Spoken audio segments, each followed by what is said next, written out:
The Bible's view of life, the Christian worldview, does give the best answers to these questions.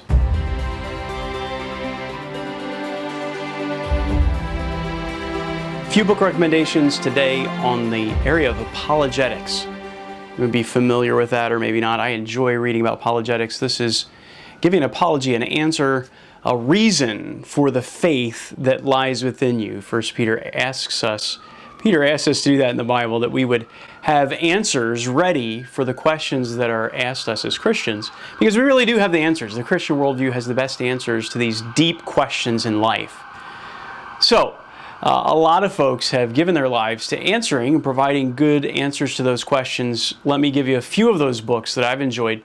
One of them, The Case for Christ. You may have this, written by Lee Strobel, who's a Chicago Tribune editor.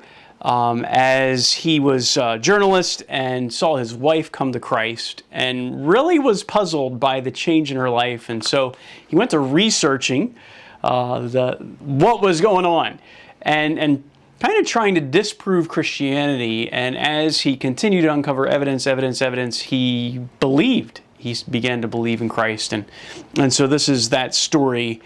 Does a good job providing the case for Christianity in Christ. Several good books written by Lee Strobel. With all of these, right, some of these things, and individuals, of course, who may not agree with every single thing they've ever written or said, and I don't think I need to say that. You understand that. Another one, if you look at all of these ones I'm going to recommend and you think, where do I begin? I would begin with this one. Really enjoy C.S. Lewis, and this is Mere Christianity. Written during World War II, actually commissioned to do radio addresses during World War II, is wrestling with some of life's deepest questions.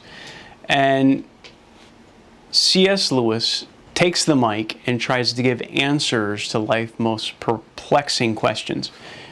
In a book, if you're wondering about world turmoil and all the things going on, let me encourage you to pick this up. Actually, I have 2 copies, so if you're nearby, I would be happy to give you one of these.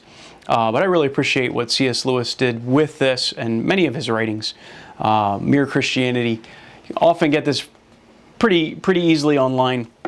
These 2 are a little more recent. This one, Tim Keller, I appreciate. The Reason for God. Keller is actually detailing in some of these stories of people in New York City in his church who've come to Christ.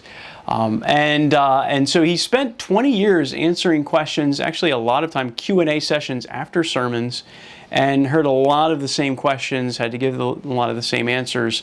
And so he details those here in this book. Questions like the problem of evil, would a good God allow or create hell? Those answers are given in this book. New York Times bestseller, but does a good job presenting a lot of the answers of life from the Christian worldview. I'll give you one more today for Apologetics. This is another one written recently. This is Surviving Religion 101 by Michael Kruger. And fascinating backstory. He's in a secular university, Wake Forest, as a young man, and was challenged to his core by this teacher who actually becomes a proponent. I've read some of his books. I enjoy reading not just books that are written pro-Christianity, but even books written against Christianity, just to hear what people are saying. And so one of those proponents was actually his teacher.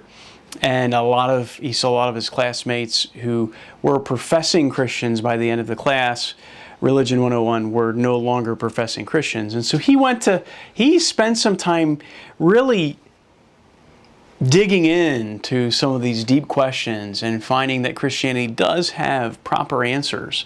This book is actually written to his daughter as she goes back to that same school as a student, now as a freshman. And he's giving her letters answering different questions that people might have as they begin their academic walk in a secular university. So, hey, good one for those of you who are just beginning college or going into secondary ed in some way. Maybe even giving it to a friend or your child or grandchild as they begin secular studies. How do you survive Religion 101 from a secular university? So many good answers. A lot of times we just don't take the time to stop and listen to them. And so that's what I'm encouraging you to do today. Get into some of these good books on apologetics, giving an answer to the questions that are asked, often driven in our culture by a secular mindset that does not like the idea of God at all, and especially not the God revealed in the Bible. The Bible's view of life, the Christian worldview, does give the best answers to these questions.